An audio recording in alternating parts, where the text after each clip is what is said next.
Hello, and welcome to Between the Rows. I'm Robert Arnason of the Western Producer, your host for this week's show. Whether you support it or oppose it, it's clear that the border protest in Alberta has disrupted the province's cattle industry. Some feedlots have been running short of feed, and slaughter plants are struggling to transport product across the border into the U.S.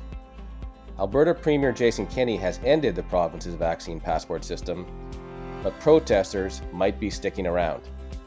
On today's episode, we'll speak with a reporter who has been covering the border protest since it began.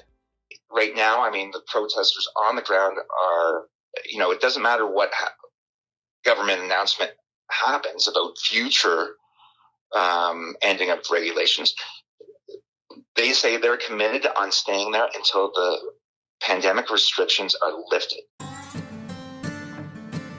Also, the global cattle industry has larger problems, as many people now believe that cows are the main cause of climate change. An Alberta scientist wants to rebalance the debate over cows by providing factual information about cows and the health of the planet. We're picking contentious issues and trying to give both sides of the story so that there's better information for people to make their own decisions. But before we begin, let's hear a word from our sponsor. Not all nitrogen works as hard as I do. My ESN polymer coating means I can stay out in the field longer, up to 80 days. Those other guys? First hot wind or heavy rain and they're out. They're scared of soil bacteria and standing water too. But not me. It's why ESN is the leading controlled release nitrogen in broadacre agriculture. See for yourself. Just check out smartnitrogen.com.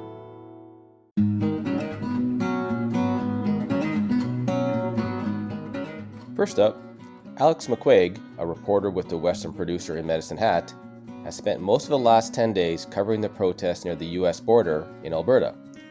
Like many Canadians, Alex isn't sure when this protest will end, but it's clear to him that the protest is different from what's happening in Ottawa. I spoke to Alex on February 8th around lunchtime, so the situation at the border may have changed. We know that there's been an impact from the protest on Alberta's livestock industry. Can you just talk about that a bit? What have you learned about the consequences of this protest? So it's not exactly clear exact economic impacts. There's feedlot operators right now that are already struggling with getting feed to their cattle. The larger, the more acute the problem is. The larger the feedlot, the more acute the problem is. Shipments are coming up, grain are coming up from the States on train, but there's a lot of feed, such as distillers' dried grain, which a lot of that comes up north by commercial trucking. Canfax, for the week ending January 15th, was reporting a 118% increase in live cattle shipments south. It's not clear exactly what JBS and Cargill are doing with their production. Hearing a lot of talk of it's been slowed down, and that will how slow that will get is dependent on what happens at the border this week, for sure.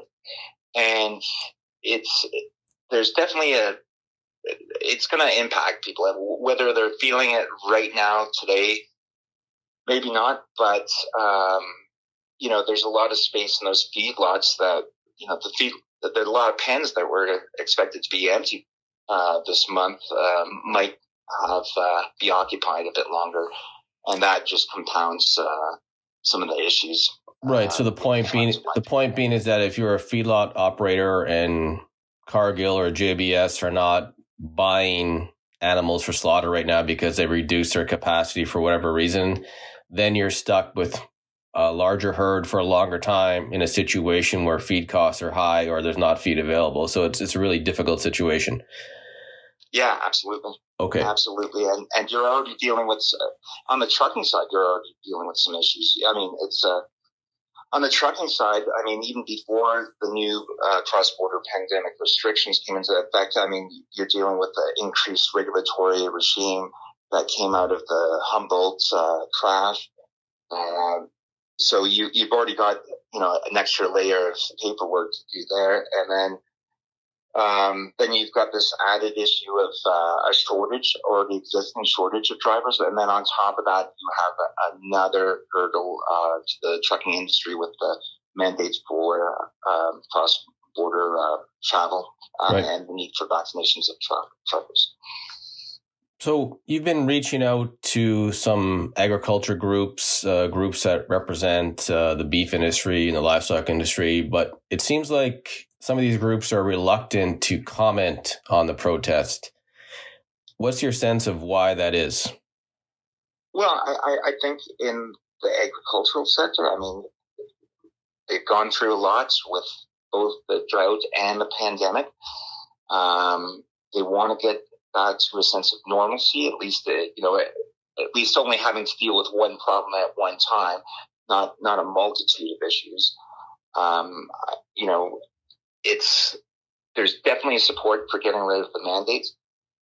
I wouldn't say the producer organizations in any stretch of the imagination are fully backing this blockade at Coutts. I think they see that this has impacts to the industry at large, but at the same time, they understand that producers and they sympathize with the fact that producers want this situation with the pandemic restrictions to end. So, they're kind of caught in the middle there. I mean, they see the effects, but they also need to represent their producers as well. And so it's a tough. I think they're trying to thread the needle there on how to deal with this issue. Okay. Well, the conversation now in Ottawa and I guess the other protests going on around the country is, how does this end? How does this protest or this scenario end in a peaceful manner? Does anybody in Alberta have that answer? I don't think so. And it's not just how this ends. It's what I'll be looking for is what happens when the next protest group comes down and might look at Coutts as a place they might want to look at to stage their protest.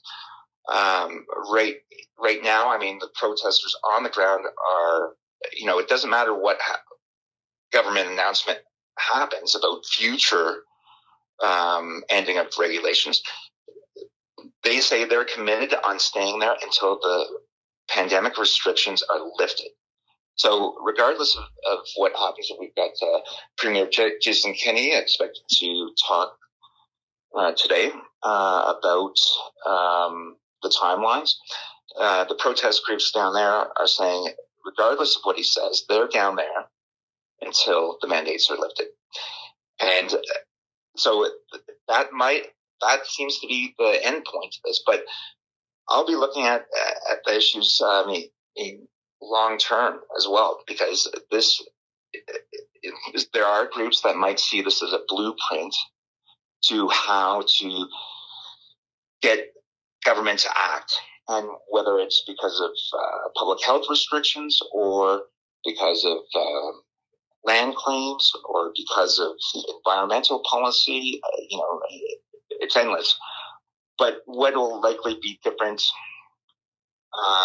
is that this protest really is being well supported by the local population. So we'll see in the future. But there's some issues here that I think will last for a long time going forward. Okay. Thanks, Alex. I've been speaking with Alex McQuaig, a reporter with the Western Producer in Medicine Hat, who has been covering the border protests in Alberta.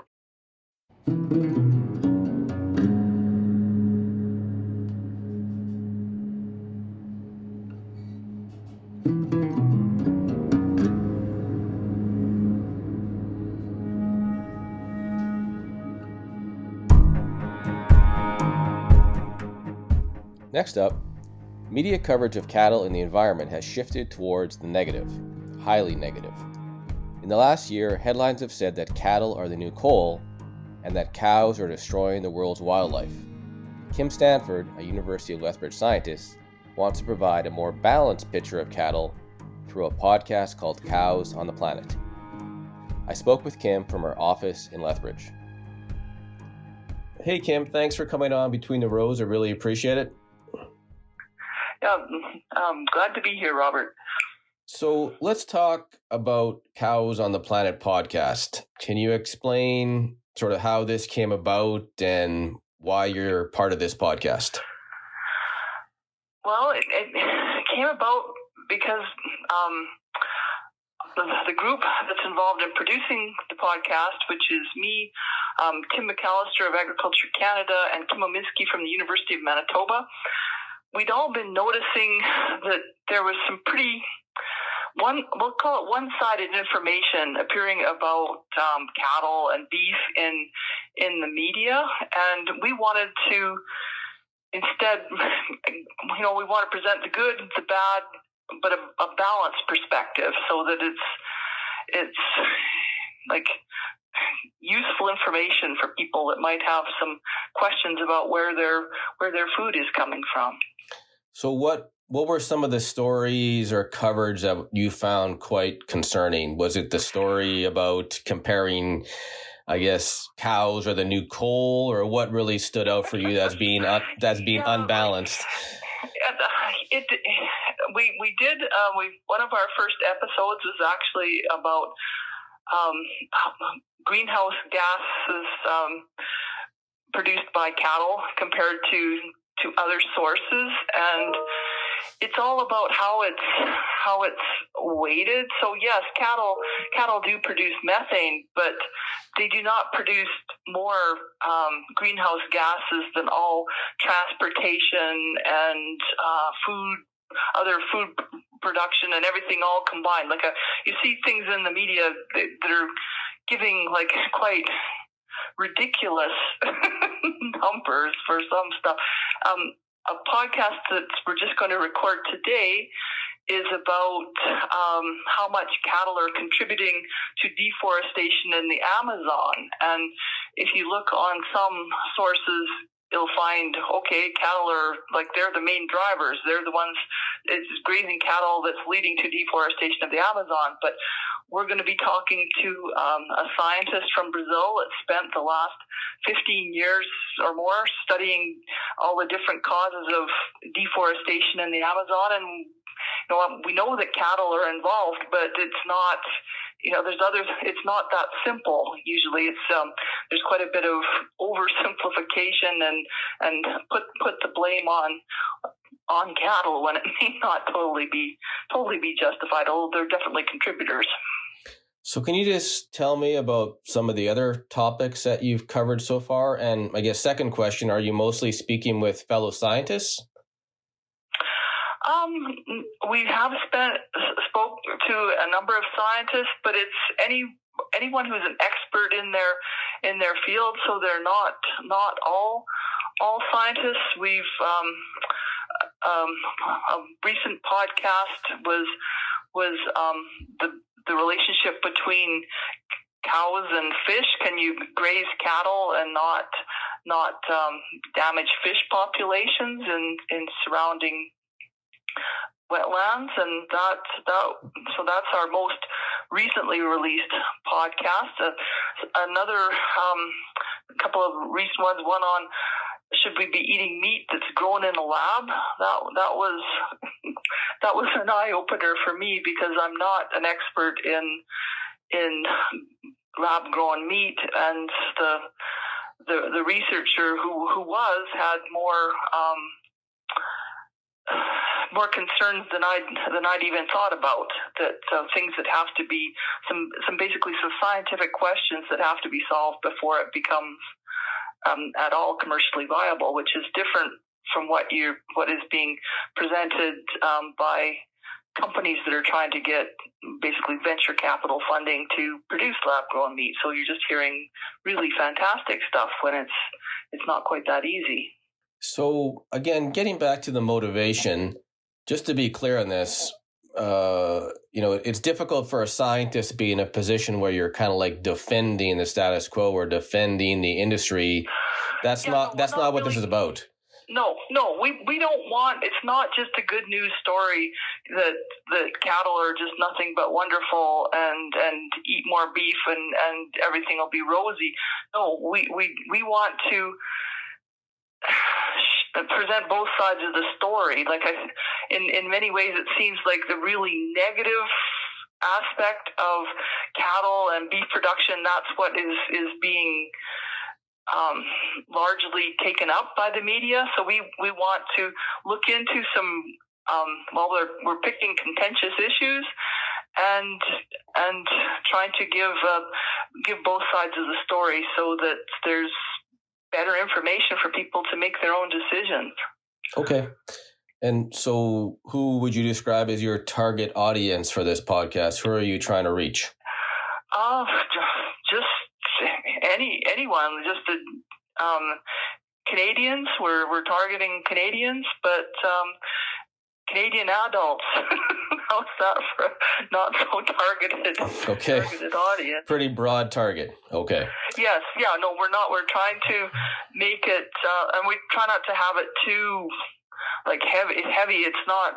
Try to make it so that that anyone can understand it, and then try to throw in a little bit of humor too to keep it a bit light and try to be a bit entertaining. You can't try too hard or that doesn't work either. But okay. Yeah, try to just keep it light. So you started doing this, I think, in the summer of 2021. So have you had any kind of response yet from fellow scientists or Canadians? What have you heard back? Well, we haven't had a lot of feedback, to tell you the truth. We've had a little bit. Had some people saying that they liked individual episodes. We've had a few naysayers saying that are, this is all just really biased, la la la la la. So there's different factions, I guess, come out.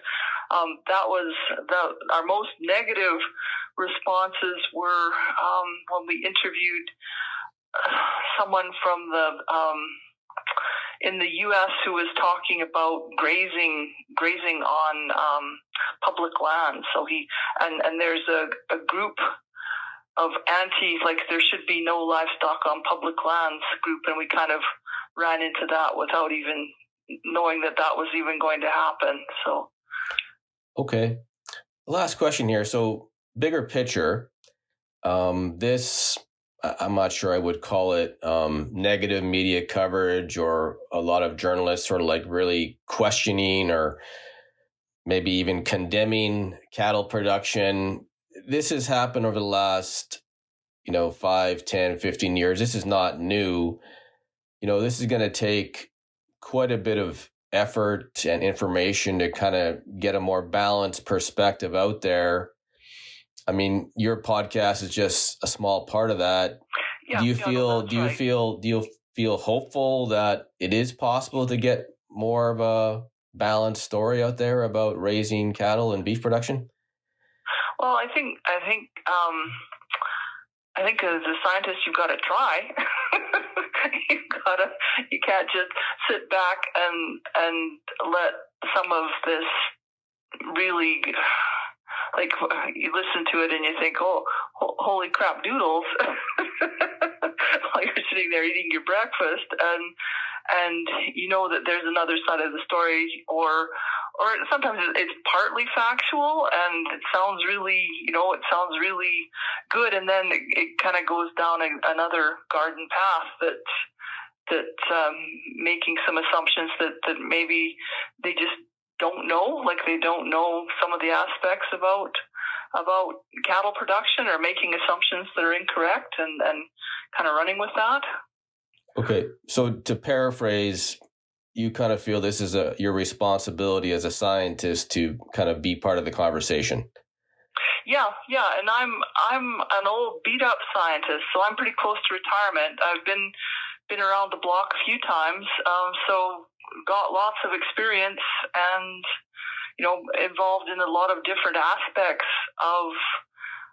research on beef cattle and my collaborators as well. So we've got lots of years of experience behind us. So let's try to use it to give some better scientific information. Absolute last one. How long do you plan to continue the Cows on the Planet podcast? Is this like a multi-year project, or what's the objective here? Yeah, we're going to have a commitment to make 36 podcasts, and then after that, I don't know. There's only probably so many. We're going to try to tackle all of the issues that we can really see that are important, and after that, I don't know. Maybe that's enough cattle-specific podcasts. No, the future is still kind of undecided, but definitely we've got finish out this year with podcast production, and then I guess we see. Okay. All right, Kim. I've been speaking with Kim Stanford, a University of Lethbridge scientist and one of the hosts of the Cows on the Planet podcast. Thanks, Kim. Yeah, well, good talking to you. Thanks for coming on the show. I really appreciate it.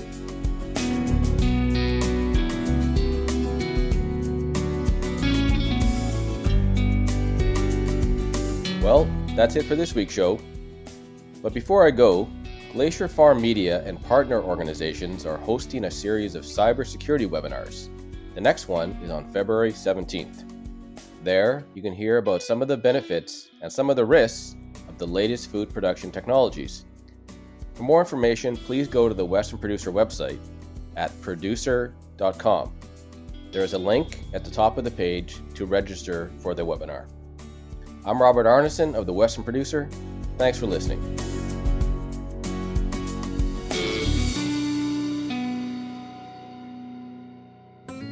You know, not all nitrogen works as hard as I do. My ESN polymer coating means I can stay out in the field longer, up to 80 days. Those other guys? First hot wind or heavy rain and they're out. They're scared of soil bacteria and standing water too. But not me.